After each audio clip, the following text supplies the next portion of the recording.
So what is a temperate grassland? It's a nutrient-rich grassland defined by their flat plains, dominant shrubs, short grasses, which cover nearly 25% of the land's surface area. Where exactly are they located? These grasslands can be found all around the globe, sometimes referred to as the North American prairies, Eurasian steppe, South American pampas, and the African veld.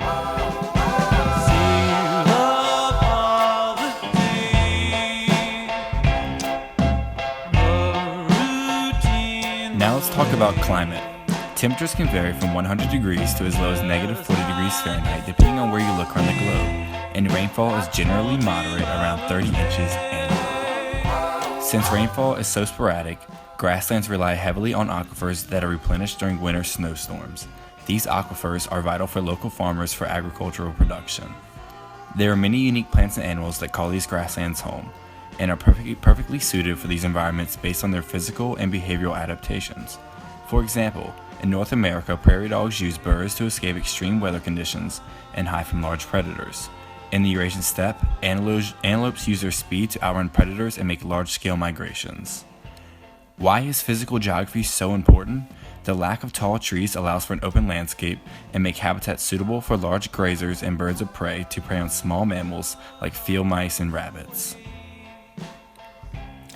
This biome has a large ecological impact. For instance, the land provides flatlands for grazing, rich soil for agricultural use, serves as a highway for large-scale migrations, and is a key source for maintaining rich biodiversity. Human impact has already begun to threaten these vital ecosystems. Industrial farming has stripped away carbon from the land and transferred large levels into the atmosphere.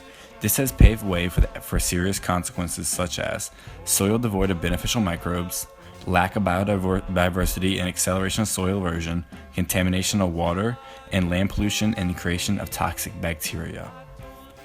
Preservation of the grasslands is important for the future prevention of global warming because the amount of vegetation in these areas play a vital role in decreasing carbon dioxide levels in the atmosphere, which help to reduce the effects of global warming. Now, a grassland's ecology is maintained by fire. During the late summer months after grass leaves and plants have dried, lightning normally sets the plants ablaze. But due to urban growth that creates physical barriers and fire rescue teams putting out the blaze, this does not allow for the biome to go through its natural phases.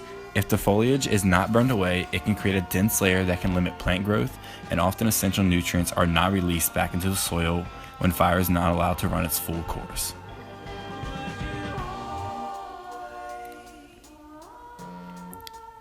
When an area like a grassland becomes so important to our survival and so many people depend on its ecosystem services for jobs and other recreational uses, we have to begin to protect and conserve this biome.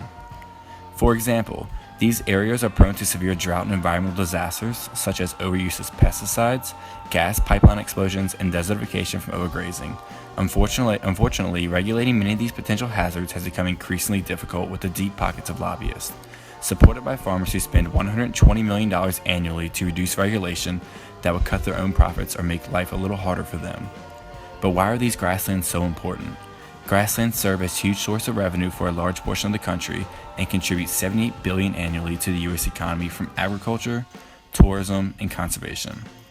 Now, parks such as Yellowstone National Park contribute directly to the conservation of grasslands and the plants and animals that inhabit the region. With almost 4 million visitors annually, Yellowstone is one of the most attractive parks in the country. In 2014, tourists spent $421 million in nearby communities and directly contributed to 7,000 local jobs. Future grasslands to our survival and ability to thrive and grow our current population, but we can't meet our future needs without first protecting this important biome. If we fail to do so, we could face a world where food shortages aren't just a third world problem. This time has come to save these wild lands, and this starts by being sustainable at home, educate those around you, and support the green politicians. Thank you for watching.